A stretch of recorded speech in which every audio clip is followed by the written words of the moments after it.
Vicente, queria falar um pouco mais, né, do conflito em si lá da Ucrânia, né? São 6 meses.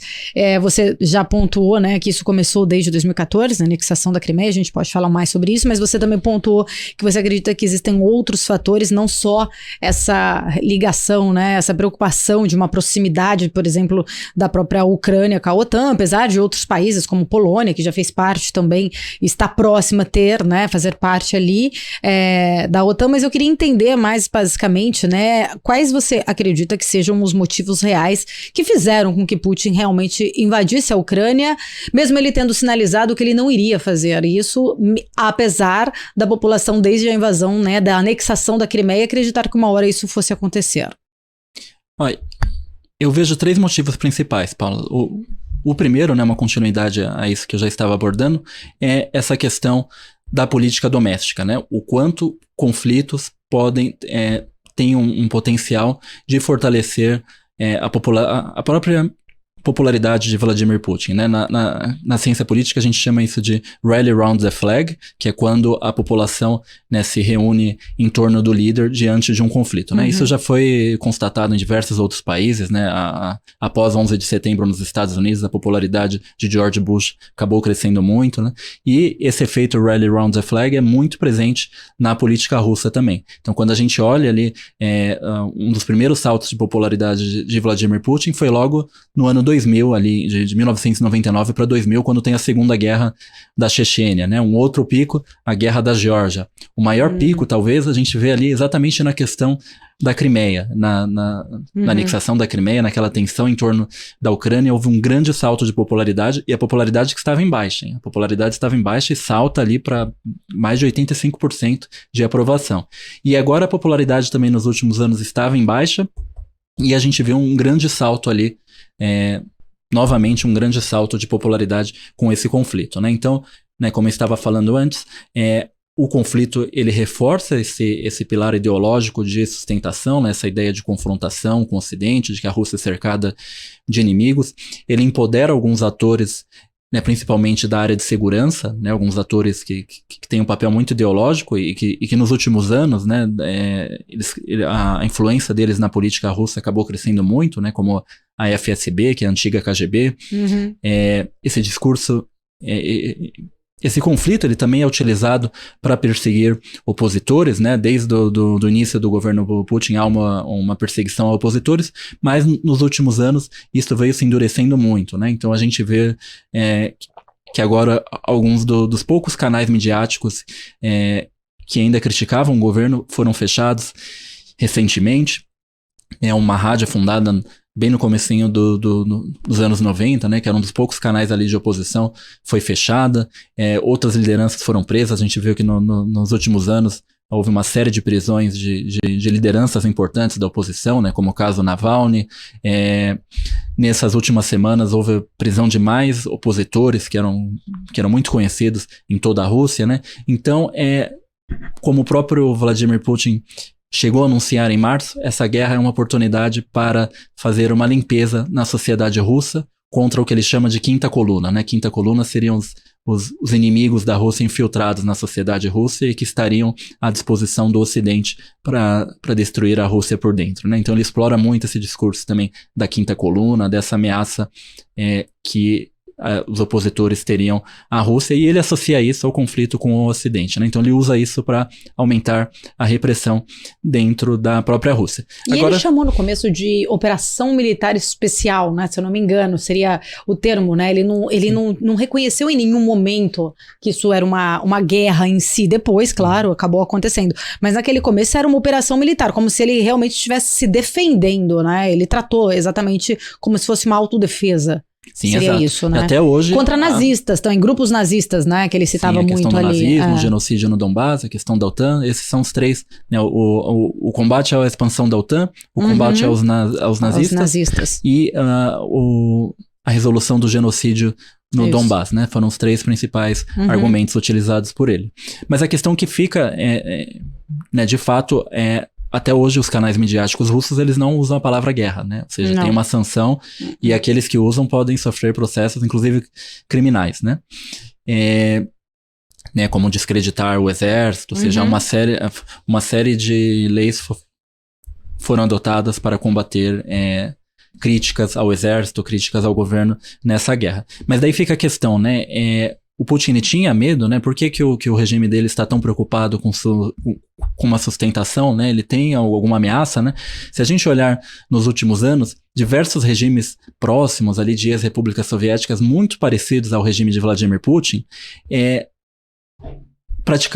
quase caíram em protestos populares, né? Então a gente viu ali em 2019, 2020, o regime de Belarus, do autocrata Alexander Lukashenko, sofreu com uma série de protestos, e se não fosse uma ajuda ali direta da Rússia, talvez o regime dele teria caído, né? Agora em janeiro de 2022 também a gente teve uma série de protestos no Cazaquistão, que é um dos casos de regimes personalistas e autoritários mais parecidos com a Rússia.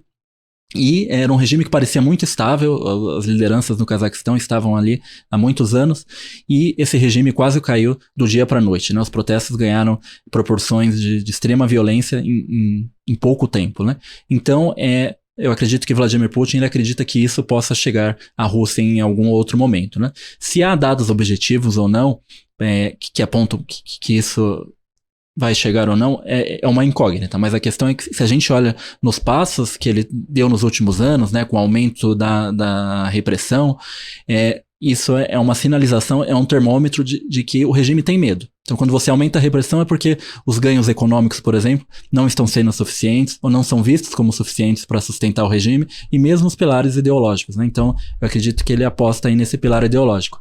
Agora, os outros dois pontos, né, que eu falei para você, que eu acho que influenciaram aí nessa decisão dele de invadir a Ucrânia. Eu acho que tem um pilar ideológico também, um pilar ideacional dele, que é a questão do mundo russo, né?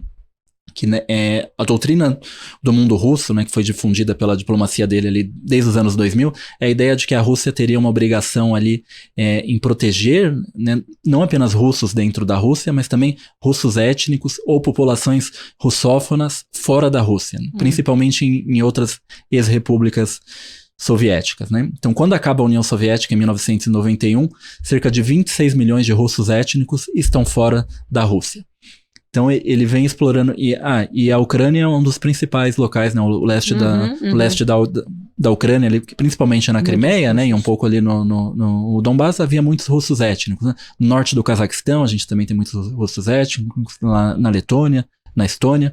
Então ele usa esse discurso que gera uma insegurança nesses outros países, né, de que a Rússia teria ali uma intenção, mesmo quando a gente olha ali para a questão da Crimeia, de anexar essas regiões, né? Então, nesse pilar ideológico, ele ainda, em 2021, ele fez um artigo que teve uma repercussão muito grande, que ele contesta, nesse artigo, a existência da Ucrânia nas fronteiras atuais, né? Ele fala que a criação, a configuração territorial que a Ucrânia tem hoje foi uma política errática, administrativa e étnica do período soviético, né? Que foi um erro dos comunistas, principalmente nos anos 20. Então, a partir do momento que ele contesta isso daí, essas fronteiras estabelecidas pela própria União Soviética, pelo regime comunista, ele cria uma insegurança nesses países, né? Uma intenção imperialista ali por parte da Rússia de reanexar esses territórios, né? E logo no início do conflito, né, se eu não me engano, em abril, em um dos maiores jornais estatais, foi divulgado um artigo, né, que menciona que a desucranização, né, um artigo agora não de Putin, mas por um dos ideólogos do governo, um artigo que fala que que a desnazificação seria a desucranização da Ucrânia. Ou seja, um artigo que defende a própria extinção da Ucrânia não apenas como Estado, mas também como nação, né? Depois disso, a gente teve uma declaração do ex-presidente Dmitry Medvedev, em que ele chega a insinuar que talvez daqui a 2 anos a Ucrânia não exista mais no mapa, né? Então isso gera uma insegurança muito grande na Ucrânia, né? E uma indisposição, inclusive, a negociar, porque tem uma percepção de que o que está em jogo na guerra não é o Donbass, não é a Crimeia, mas a própria existência da Ucrânia, né? Por essa visão ideológica, ideacional aí de Vladimir Putin e das elites russas, né? Em relação ao que seria aí o mundo russo, né?